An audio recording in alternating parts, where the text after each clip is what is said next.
irmãos da nossa escola bíblica dominical, graça e paz sejam sobre a sua vida. Espero que todos estejam bem, guardados, abençoados. E vamos para mais uma aula, vamos para mais um tempo, para compartilharmos da palavra do Senhor. E eu quero que você abra comigo Romanos, capítulo 1, e vamos a partir do versículo 8. Quero ver se nós chegamos até o versículo 17, tá bom? Eu vou fazer a leitura do 8 ao 15 e assim começamos a trabalhar esses versículos. Diz o texto: em primeiro lugar, dou graças ao meu Deus por intermédio de Jesus Cristo, por todos vós, pois a vossa fé é anunciada em todo o mundo. Porque Deus, a quem sirvo em meu espírito, no Evangelho de seu Filho, é minha testemunha de como sempre vos menciono, pedindo constantemente em minhas orações que agora, em algum modo, pela vontade de Deus, haja boa ocasião para visitar-vos, porque desejo muito ver-vos para compartilhar convosco algum dom espiritual, a fim de que sejais fortalecidos, isto é, para que juntamente convosco eu seja encorajado pela fé mútua vossa e minha. Irmãos, não quero que ignoreis que muitas vezes planejei estar convosco, mas até agora tenho sido impedido, para conseguir algum fruto entre vós, como também entre os demais gentios. Sou devedor, tanto a gregos como a bárbaros, tanto a sábios como a ignorantes, de modo que, no que depender de mim, estou pronto para anunciar o Evangelho, também a vós que estáis em Roma. Irmãos, esse conjunto de versículos, muito importante para entender a relação que Paulo tem de afeto, de carinho, de respeito com essa igreja de Roma.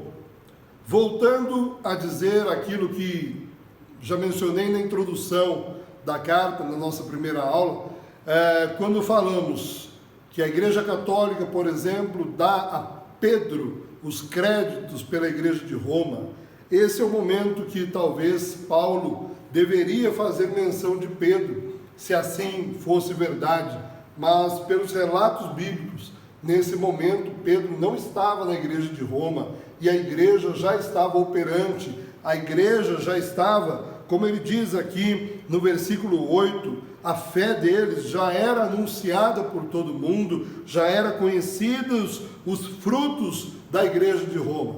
Então Paulo expressa aqui o desejo dele, o desejo que haja boa ocasião para visitar-vos e compartilhar com eles algum dom espiritual. Isso é muito interessante, muito importante para nós como igreja entendemos isso. Irmãos, eu sou criado de uma maneira que quando na minha infância era muito comum haver os intercâmbios de igrejas, visitas, os irmãos iam, o coral de uma igreja ia visitar outra igreja, os jovens de uma igreja visitar outra igreja, mas não era para farra não. Quando chegava lá havia oração, havia palavra, testemunhos, o povo se confraternizava, mas o povo orava junto, agarrava na oração. E infelizmente, irmãos, de uns anos para cá, nós temos visto a igreja cair numa frieza e não levando isso em conta. Então, vou te dar um conselho, vou te dar uma ideia. Quando você receber algum irmão na sua casa, não deixe de orar, não deixe de dar as mãos ali e levantar uma oração, um clamor, compartilhar de um dom, compartilhar de um testemunho, trazer algo que edifique, além da mesa que está posta, da comida, que é bênção, que é uma delícia, a comunhão, mas não deixa passar em branco não. Levanta um louvor, canta um hino, celebra o Senhor e faz ali uma oração, compartilha de um dom espiritual, consola o coração do irmão, levanta o irmão que estiver abatido.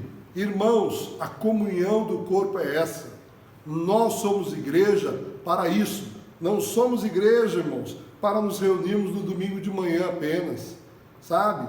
para pelo WhatsApp fazer pedido de oração, tudo isso é muito válido, mas nós somos igreja para irmos além disso, para sermos participantes da vida um dos outros.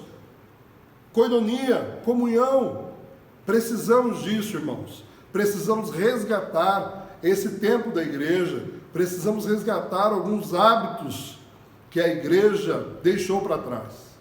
Então, Paulo faz isso aqui, e no versículo 13, ele diz aqui: irmãos, não quero que ignoreis que muitas vezes planejei visitar-vos. E eu quero chamar a atenção para os irmãos a respeito do termo que ele diz: tenho sido impedido. As circunstâncias, irmãos, quando lemos o livro de Atos, nós vemos que várias circunstâncias impediram Paulo de ir a Roma.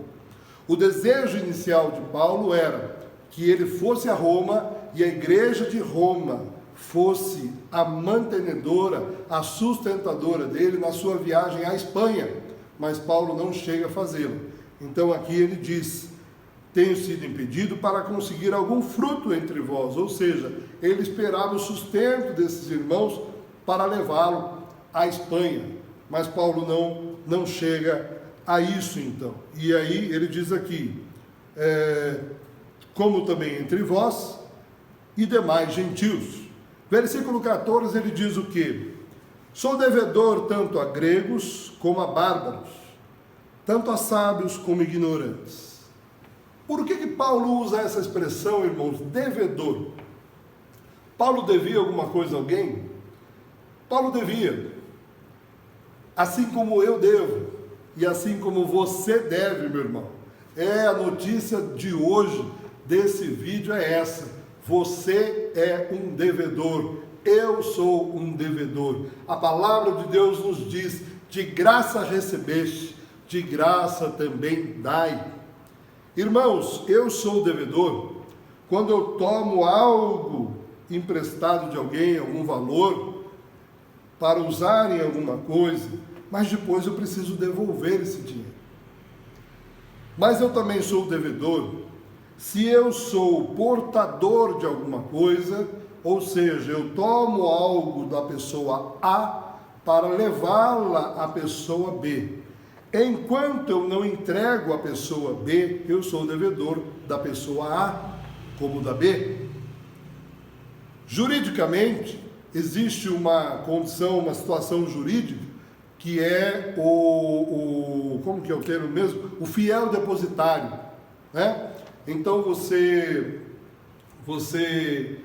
tem lá um bem, um carro, mas aquele carro está ajuizado, está dentro de uma ação, e então o juiz determina que você cuide desse carro, até que a ação chegue ao final, até que seja sentenciado, transitado e julgado a ação. Enquanto você está com esse carro, sob ordem do juiz, você não pode vendê-lo, você não pode modificá-lo, e você tem que cuidar dele. Então você é o fiel depositário. Irmãos, nós somos fiéis depositários da palavra de Deus. Olha que coisa maravilhosa. Eu e você somos depositários fiéis da palavra, da graça de Deus que foi revelada a nós, do Espírito Santo de Deus que foi dado a nós. De graça recebemos, de graça devemos assim dar, entregar, oferecer. Então Paulo vai usar a expressão que ele é devedor de gregos a bárbaros, porque ele estava em Roma. Ele estava na Grécia, mas ele estava se dirigindo aos romanos. Então, com Paulo, como pregador dos gentios, não dos judeus, ele faz menção dos gregos, que era a civilização ali, e dos bárbaros, que eram aqueles incultos para eles. Eles os tratavam assim como incultos, porque os bárbaros não falavam a língua dos gregos, falavam outras línguas, outros idiomas.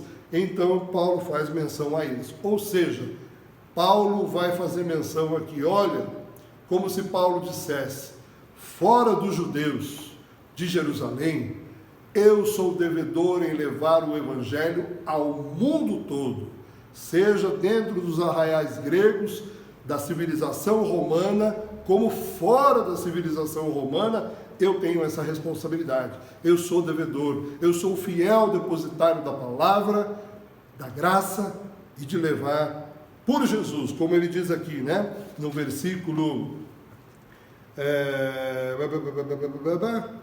2, onde ele fala do seu apostolado. No versículo 1, chamado para ser apóstolo. Então, por isso, Paulo faz essa descrição. Queridos, versículo 15 ele diz: de modo que, no que depender de mim, estou pronto para anunciar o Evangelho, também a vós que estáis em Roma, ou seja, a gregos, a bárbaros e a vós, romanos. Mas Paulo ainda não tinha estado em Roma, mas desejava ir para Roma, porém foi a Roma na condição de preso, para ali ter a sua primeira prisão e logo depois a sua morte na sua segunda prisão. Queridos, leitura mais do que importante em Romanos capítulo 1 é o versículo 16 e o versículo 17. Vamos ler? Porque eu não me envergonho do Evangelho, pois é o poder de Deus para a salvação de todo aquele que crê. Primeiro do judeu e também do grego, pois a justiça de Deus se revela no Evangelho de fé em fé. Como está escrito, o justo viverá pela fé. Irmãos, por que Paulo faz menção de se envergonhar do Evangelho? Olha, eu não me envergonho do Evangelho.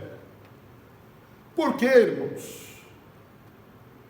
Lembramos-nos quem era Paulo anteriormente a Jesus, antes da sua experiência na estrada de Damasco. Paulo era um homem, segundo a lei, perseguidor da igreja, criado aos pés de Gamaliel, hebreu de hebreus. Ele era um homem de um extenso e vasto currículo. Mas agora Paulo vai aparecer aos romanos, vai avançando na civilização romana e grega, em todas as terras por onde passa, não mais como esse homem de muitas patentes, não, mas como defensor daquele que morreu na cruz. E a cruz era lugar para quem, irmãos? A cruz era um lugar de vergonha. A cruz, o Gólgota, era um lugar onde os ladrões eram mortos. Aqueles que eram rejeitados pela sociedade eram mortos. Mas agora esse Paulo chega aos romanos, chega na capital da civilização, na capital do império, para dizer: olha, eu venho em nome daquele que morreu lá na cruz, mas eu não me envergonho do Evangelho, porque o Evangelho é o poder de Deus para a salvação de todo aquele que crê. Paulo então põe uma pedra já sobre qualquer acusação que poderiam vir a fazer a respeito dele, de qualquer demérito com relação a ele, por estar defendendo aquele bandido da cruz. Não, Paulo diz: o Evangelho é o poder de Deus para a salvação de todo aquele que crê.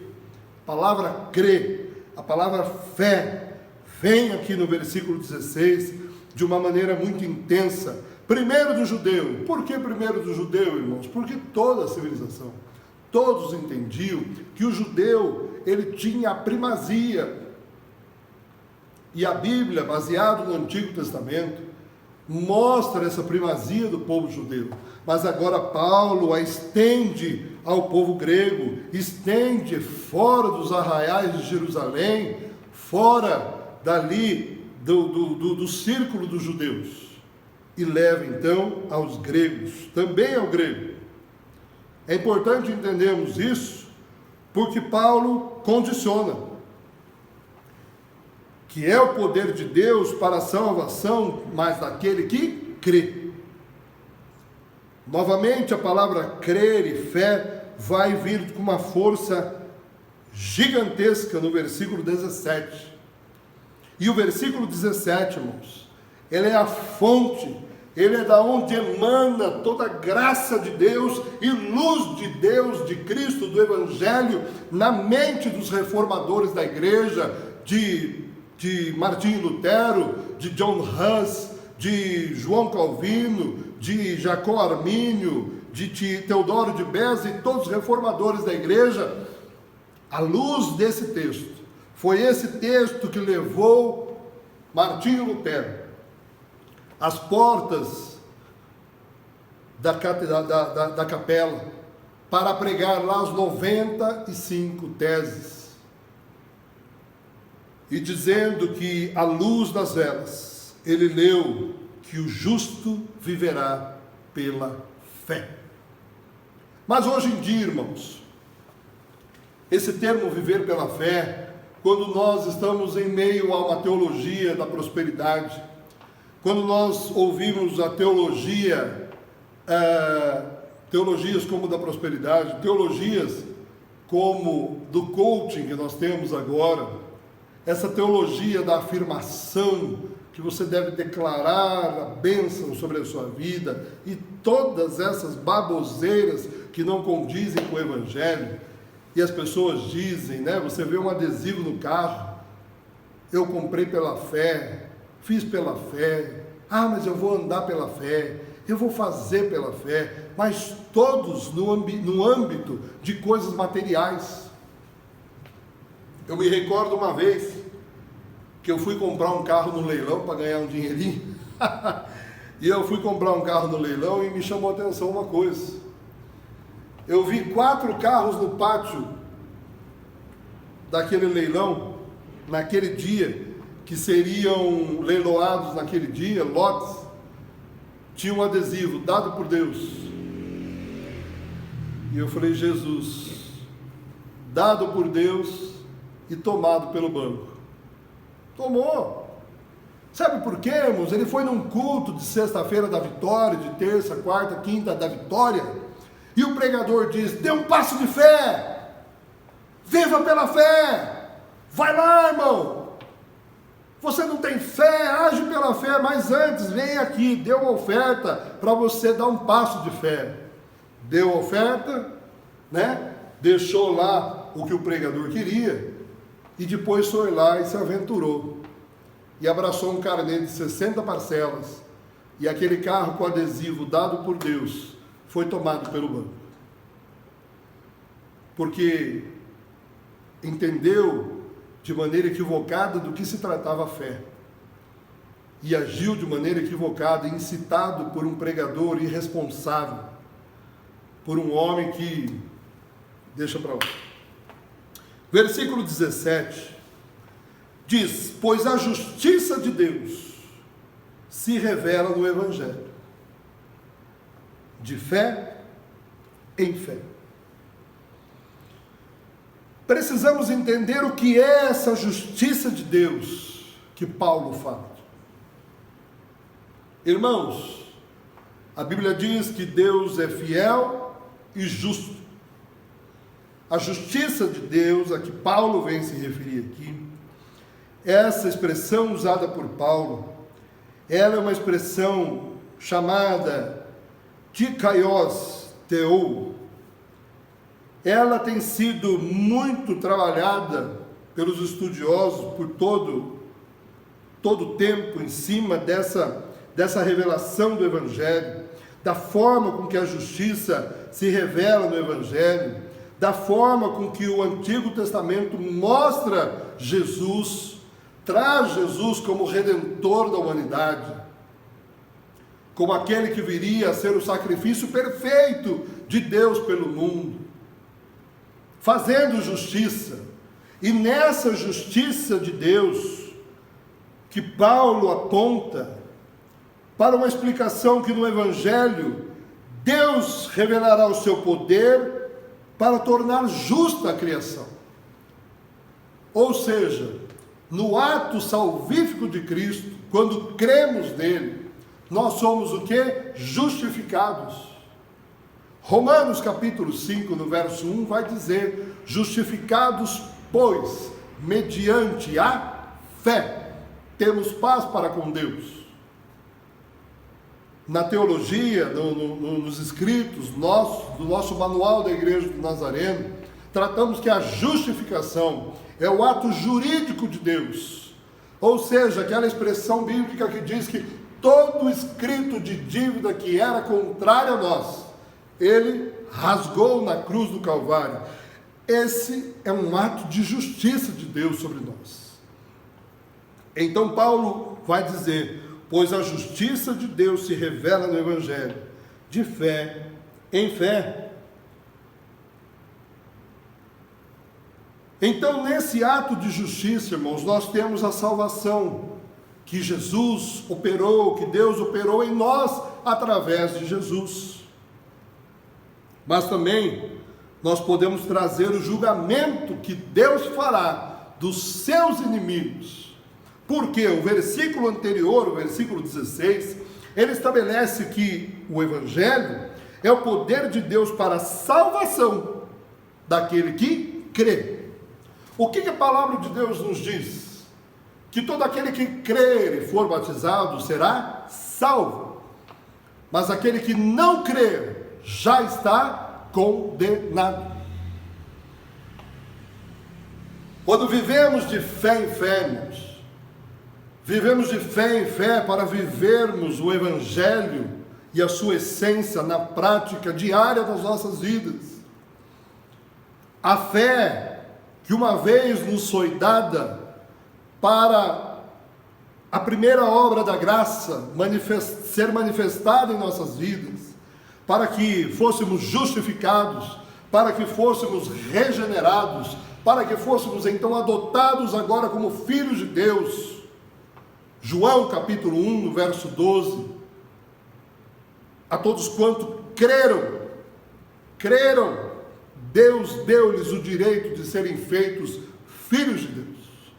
É essa justiça que Paulo diz, pois a justiça de Deus se revela no Evangelho de Jesus, nas suas palavras, no seu modo, no seu caminhar, nas suas obras, em tudo que ele fez. Todavia, a forma como Paulo vai fazer menção aqui da referência